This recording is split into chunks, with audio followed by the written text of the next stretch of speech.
ఉత్తరప్రదేశ్ నుంచి రాజ్యసభకు నన్ను పంపించడం 40 సంవత్సరాల రాజకీయ జీవితానికి కార్యకర్తగా ఇచ్చిన గౌరవంగా భావిస్తున్నానని రాజ్యసభ సభ్యుడు డాక్టర్ లక్ష్మణ్ తెలిపారు. యాదాద్రి జిల్లా భువనగిరిలో ఏర్పాటు చేసిన కార్యకర్తల సమావేశంలో ఆయన మాట్లాడుతూ ఉత్తరప్రదేశ్ నుంచి రాజ్యసభకు ఎన్నికైన వెంటనే అయోధ్యలో రాముని ఆశీస్సులు, ఇక్కడ యాదాద్రిలో లక్ష్మీ నరసింహస్వామి ఆశీస్సులు తీసుకోవడానికి వచ్చానన్నారు.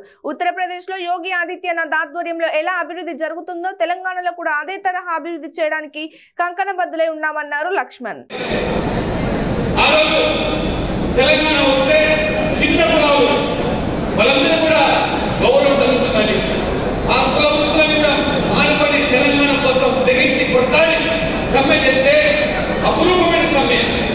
గీతా కార్మికులు మరి తాటి చెట్లు ఈత చెట్లు మరి ఎక్కడం మానేసి కళ్ళు గీతను మానేసి చాకలి దేవుడు ఏ రకంగా ఆ రోజు మరి సమ్మెకు పిలిపిస్తే ఆ చాకలి బంధువులను కూడా ఆ వృత్తిని మానేసి నాయకులు చెరువు మానేసి ఆయన కమ్మర్లు కుమ్మర్లు తమ వృత్తిని మానేసి సమ్మెకు కోరుకుంటే తెలంగాణ వస్తే బతుకులు బాగుపడతాయని చెప్పి భావించి తెలంగాణ తెచ్చుకుంటే వల్ల తెలంగాణ ఈ కుల వృత్తుల మీద ఆధారపడిన వర్గాలు, ఈ యొక్క సామాజికంగా వెనుకబడ్డ వర్గాలు దాదాపు 54% ఉన్న ఓబీసీలు ఈ రాష్ట్రంలో దిక్కుతోచని పరిస్థితి.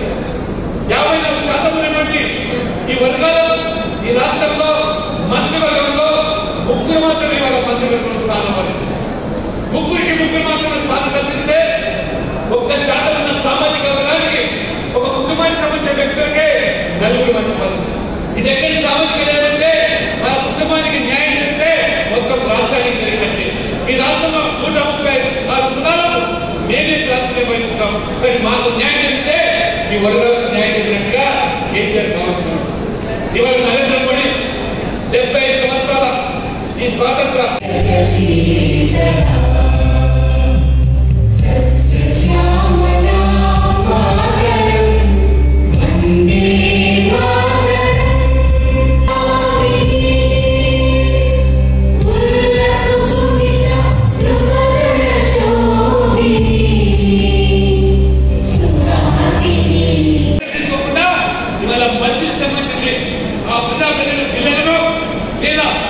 బంధువుల నిర్వహణలో మీరు ఇలా చెప్పి చేస్తున్నారో నిజంగా మీకు ఏమాత్రం చిత్తశుద్ధినట్టయితే వెంటనే న్యాయ విచారణ ఆదేశించండి. లేదా సీబీఐ ఎంక్వైరీకి మీరు ఆదేశం లేనట్టయితే ఈ ప్రభుత్వం కూడా ఖచ్చితంగా ఆ యొక్క ఎవరైతే బాధితున్నారో ఆ బాధ్యత మీరు ఈరోజు అంత కాకున్నట్టుగా తెలంగాణ ప్రజలు భావిస్తున్నారు. కాబట్టి దయచేసి ఈ రాష్ట్రంలో పూర్తిగా శాంతి భద్రత క్షీణించాయి. మొత్తం రాష్ట్రాన్ని అప్పుల పాలు చేశారు. 4 లక్షల కోట్ల అప్పులు ధనిక రాష్ట్రం చెప్పుకునే మీరు ఇవాళ ఉద్యోగులకు సకాలంలో జీతాలు ఇవ్వలేని దుస్థితి. ధనిక రాష్ట్రం చెప్పుకునే మీరు ఇవాళ పెన్షన్లు సకాలంలో ఇవ్వలేని పరిస్థితి. ధనిక రాష్ట్రం చెప్పుకునే మీరు కళ్యాణ లక్ష్మి పేరు మీద పెళ్లి పండుగలో ನೀವು చెక్ ఇస్తా చెప్పిన మీరు ఇవాళ పెళ్ళై పిల్లలు పుట్టుకున్నా కళ్యాణ లక్ష్మి చెక్ కూడా అందుకోలేదు. కాబట్టి ఇవాళ యూపీకి మించి సంక్షేమ పథకాలు లేవు, యూపీకి మించి అభివృద్ధి లేని తెలంగాణలో యూపీలో కూడా ఇవాళ హిందువుల మనోభావంతో తీవ్రమైనటువంటి భవ్యమైనటువంటి అయోధ్యలో రామ మందిర నిర్మాణం అవుతా ఉన్నది.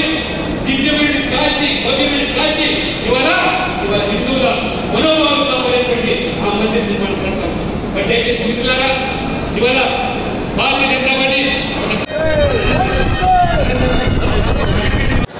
దయచేసి పేర్లు ఓబీసీ మోర్చా పదాధికారులు జిల్లా కార్యవర్గ సభ్యులకు వేదిక మీద రావాల్సిందిగా కోరాలి. నల్ల ఆర్థిక అవకాశాలు కూడా వేదిక మీద రావాల్సిందిగా